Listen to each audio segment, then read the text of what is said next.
My name is Rachel, and I'm 34 years old. I work as a financial analyst in a busy office. A few years ago, I thought my life was perfect. I had a stable job, a loving husband named Mark, and a cozy home in the city. Everything seemed great, but looks can be deceiving. Mark and I had been married for 4 years. In the beginning, we were happy. He was my partner, my best friend, and someone I could always rely on. But over time, things began to change. Mark became distant, coming home late without any reason. At first, I thought it was because of his job, but deep down, I knew something wasn't right. One evening, I came home to find a note on the kitchen counter. Working late. Don't wait up. It wasn't unusual, but something about the rushed handwriting caught my attention. I tried to ignore it, telling myself not to overthink. Months passed and Mark's behavior got worse. He stopped talking about his day, avoided eye contact, and spent hours locked in his office. When I asked him what was wrong, he brushed it off, saying, "You're imagining things, Rachel." Then one day, I found something that changed everything. While cleaning, I noticed a small locked drawer in Mark's desk. I'd never seen it before. Curiosity got the better of me, and I searched for the key. I found it hidden under some papers. My hands shook as I opened the drawer. Inside, I found a stack of letters addressed to someone named Lila. The letters were full of loving words and promises of a future together.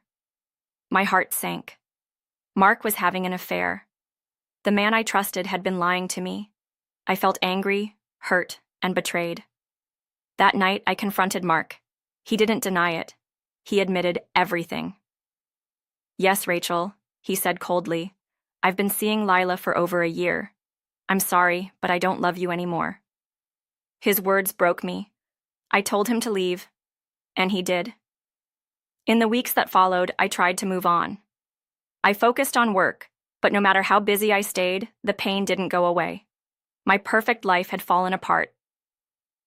One day, Mark's mother, Linda, called me. She asked to meet for coffee, saying it was important. I agreed, even though I didn't know what she wanted to say. At the cafe, Linda looked nervous. Her hands shook as she held her coffee cup. "Rachel," she said, "I know Mark hurt you, but there's something you need to know. He's in trouble." "What kind of trouble?" I asked, feeling uneasy. Linda leaned closer. "Mark's been doing illegal things at work. Fraud, stealing money, and worse. I'm afraid he might get you involved without you knowing." I was shocked. First the affair, and now this. It felt unreal. "Why are you telling me this?" I asked. "Because I care about you," Linda said. "You need to protect yourself." I thanked her and left, my mind racing. A few days later, strange things started happening. I noticed unfamiliar cars parked near my house. I got phone calls where no one spoke. I felt like someone was watching me. I couldn't shake the feeling of danger. Then I received an envelope in the mail. Inside was a single piece of paper with a message: "Stay away from Mark. He's dangerous." There was no name or return address. The warning made my skin crawl. I decided to hire a private investigator named Jack to look into Mark's activities. Jack was a former cop who had a reputation for uncovering the truth. Jack's investigation revealed shocking details. Mark was involved in a criminal group that laundered money through fake companies. Worse, he had used our joint bank accounts to move the money, putting me at risk without my knowledge. Jack warned me, "Mark is desperate. He'll do anything to cover his tracks." One night, as I reviewed the documents Jack gave me, I heard footsteps outside my house. My heart pounded as I grabbed my phone and looked out the window. A figure stood near the edge of my yard. "Who's there?" I called out. The person froze for a moment, then disappeared into the shadows. Terrified, I called the police. They searched the area but found nothing. "It's probably just a prank," one officer said, but I wasn't convinced. The next day, I received another envelope. This time it was a photo of me taken through my living room window. On the back it read, "You can't hide forever."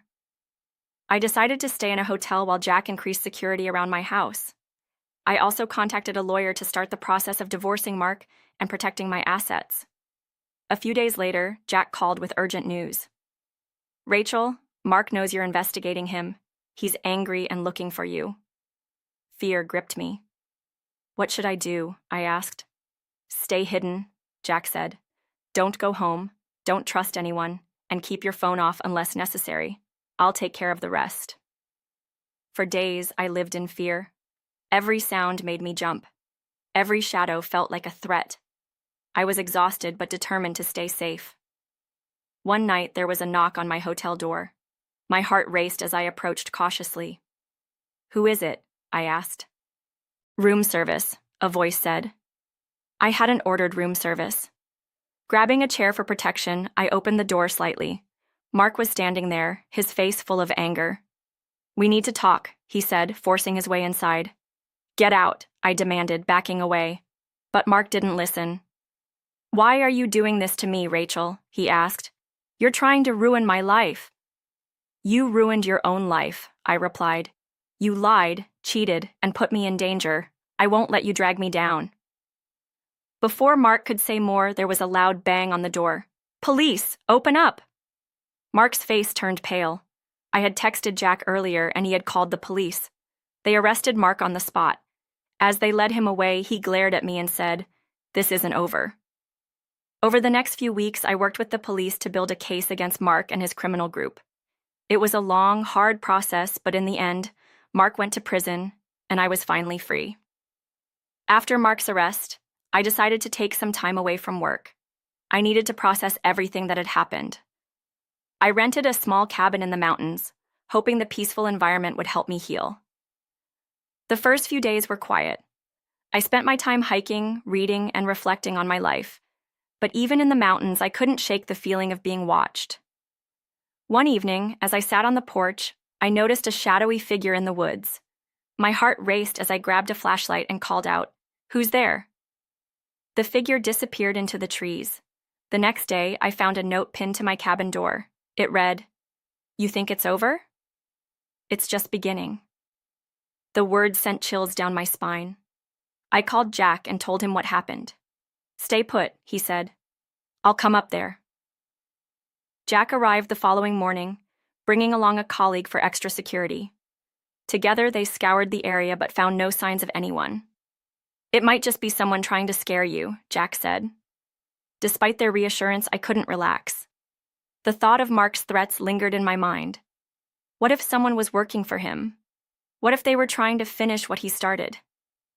One night, I woke to the sound of glass breaking. My heart pounded as I grabbed the phone and dialed Jack. Someone's here, I whispered. He told me to stay locked in the bedroom while they checked it out. Moments later, there was a loud scuffle downstairs. Jack returned, slightly out of breath. It was just a raccoon, he said with a small smile. Relieved but still shaken, I realized I couldn't keep living in fear. I decided it was time to return to the city and start over. Jack promised to continue watching my back, and I knew I had to trust him. Back in the city, I started rebuilding my life.